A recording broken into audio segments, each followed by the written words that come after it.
Okay, yeah, I hate to skip over this slide because it's a picture of our instrument on orbit. You don't typically get that in this business. My co-authors as well are listed here, have helped prepare the data and such. Just a brief reminder what SAGE is. Our chief mission is to examine and understand the ozone recovery and climate change processes in the upper atmosphere. And in accomplishing this, we produce high vertical resolution profiles of aerosol, ozone, and other trace gases, one of which I'm going to talk about here, which is water vapor. To date, we've gotten about just over 56,000 occultation events. We're in roughly our 6th year, completing our 6th year of the science mission. So among other instruments we've talked about, we're relatively young in that sense, the record, with plenty of room to grow. In our 3rd year of an extended mission, and like the ORIS satellite, we are under review by the NASA Science Division. Stay tuned for what progression will be, what the next year. We've got a science team. There's actually a call out for the next cycle, which will be in November. Proposals are due for research. And then we have a vibrant intern program that I do like to mention, put together really by Kevin Lever and Charles Hill. Small mission really, but we average about 5 interns a year.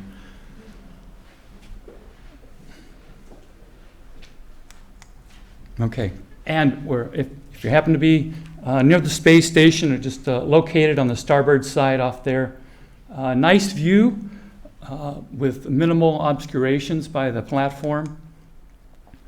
Capable of taking observations both of occultation of sun and moon, as well as some limb scattering measurements as a research product. Sampling, here's just an example of sampling, plotted as well with the lunar ones. Not as many lunar observations, certainly as solar. They are somewhat complementary in time. Coverage here is similar to SAGE 2. The first SAGE 3 version was on a higher inclined orbit, so it was concentrated more so in the mid-latitudes. Here we get roughly global coverage on a monthly time scale. The payload here is, cooperation is what has made this come together. Different components between the space station program and the Earth Science program, as long as internationally.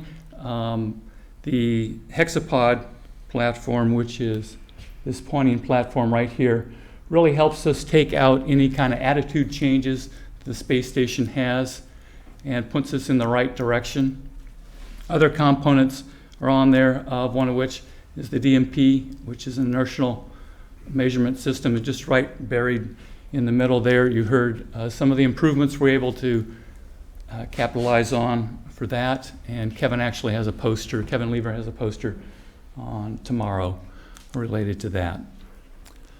This is just a chart to show you what our spectral coverage is like, put in contrast with what SAGE 2 has had in the past. We've got similar coverage, trying to overlap some of the bands, but with higher spectral resolution.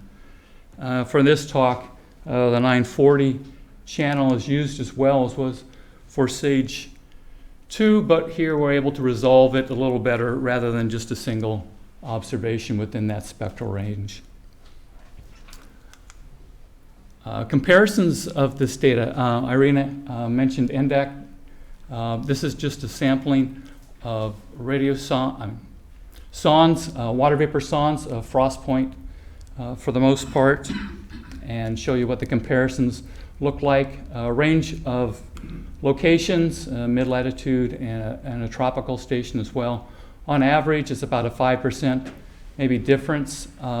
Fairly constant with altitude, which is good. And then uncertainties, maybe 15% or so at best. It is one of the more difficult products that we try to retrieve. But we're glad to see that it's performing as well as it is. Here's a comparison versus MLS, kind of taken as a proxy through the SCREAM analysis that was done. You saw maybe a hint of this the other day. This is taken out of the supplemental portion of the paper by Christophe.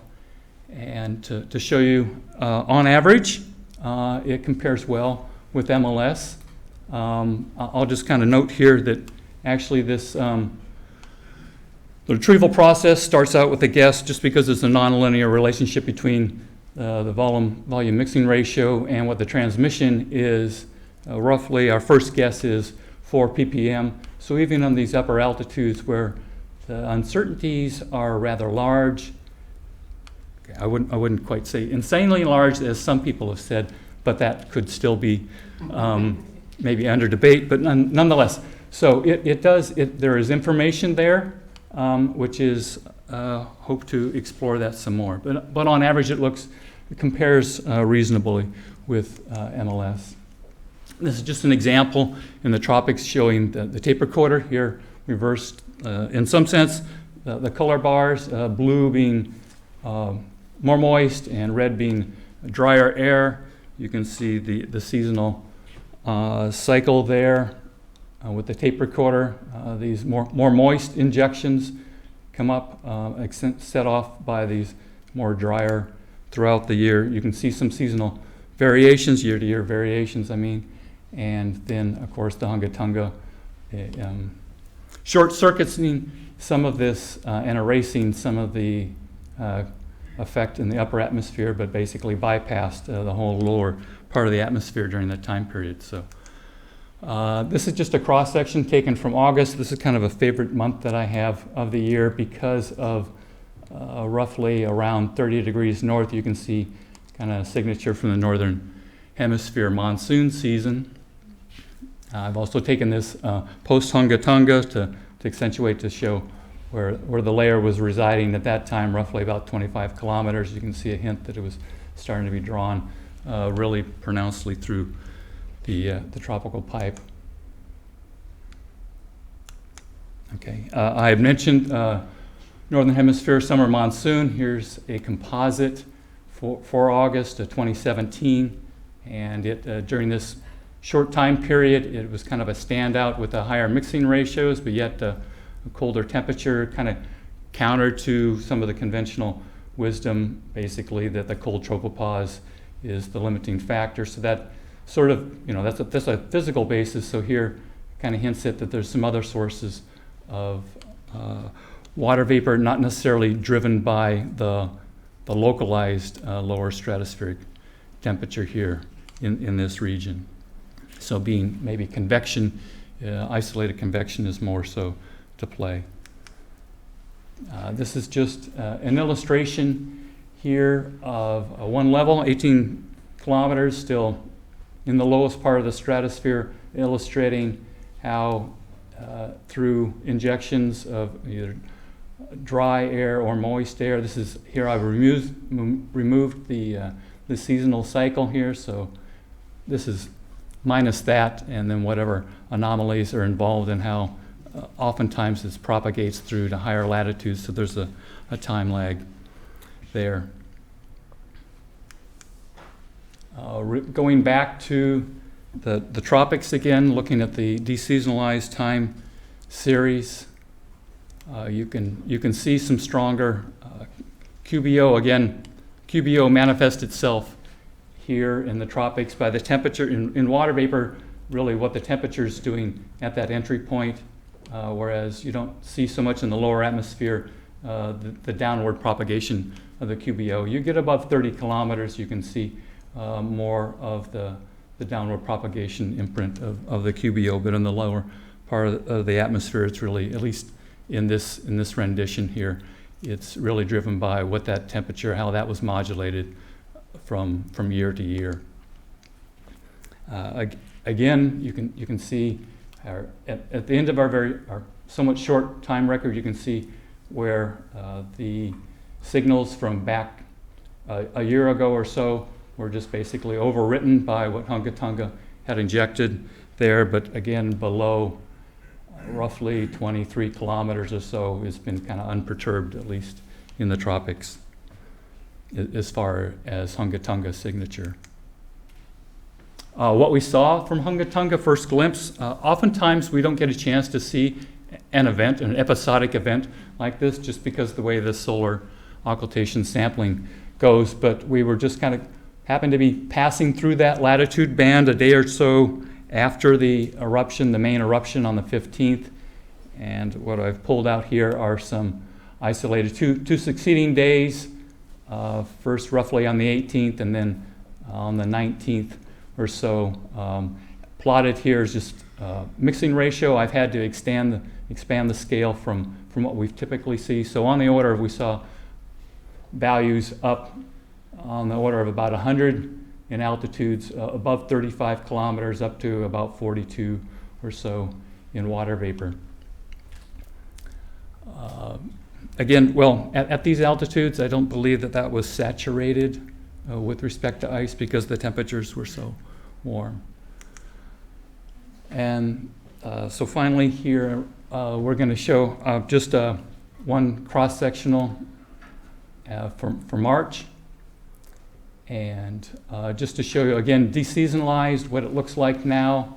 Earlier, I'd shown you a cross-section in August, and it really hadn't been transported up and then around, if you will, down. So now it's definitely in both hemispheres. You can see in the upper atmosphere, and the way this evolved basically in the northern hemisphere was stuff kind of came down from below, if you will. So another picture just in terms of column amounts through the time record. You can see some of the way we've got coverage, in some sense coverage gaps that occurred just because of the sampling. This is monthly means in a zonal sense. Again, the scale that I've got on here kind of washes out some of the seasonality or year-to-year variation, but it was done to capture what the Hungatunga, and just as a perspective, compared this to SAGE 2 observations of column and water, roughly from 20 kilometers to 35 kilometers for all the events. There's been some screening. I've removed out some events during the Pinatubo phase that were contaminated by aerosol. You can see certainly for SAGE sensor, its values recorded by Hungatunga that were 50 to 75% beyond what SAGE 2 had typically measured in the past. Okay, and finally here's the time series. This has been, of course, filled in to make it a little more pleasing to the eye through those time gaps. This is water vapor mixing ratio. You can see the coverage kind of shift back and forth, but nonetheless we filled in. So you can see the moist or dry injections that come through.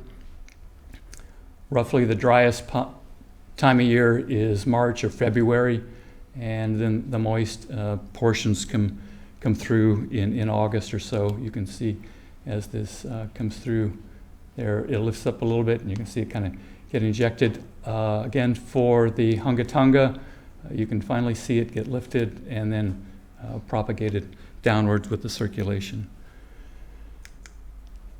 So in summary, SAGE 3 is what I would like to call a collaborative earth science climate mission, studying recovery of the ozone layer, but also climate change processes in the upper atmosphere. It's led by NASA Langley, but we've got major contributions from the International Space Station program and also European Space Agency. The water vapor profile has good accuracy, roughly about 5% bias, depending upon which standard you're going to judge it against. But then also, I'd call it reasonable precision. It certainly could be better in the lower to mid stratosphere and the upper atmosphere. It gets quite noisy. The product that we've released is at its more or less retrieval resolution. It's on 1.5 kilometer grid. That could be certainly smoothed to the user's liking. We're going to investigate sensitivity to aerosol loading and methods to improve the precision. And I'll just leave it at that if you have any questions.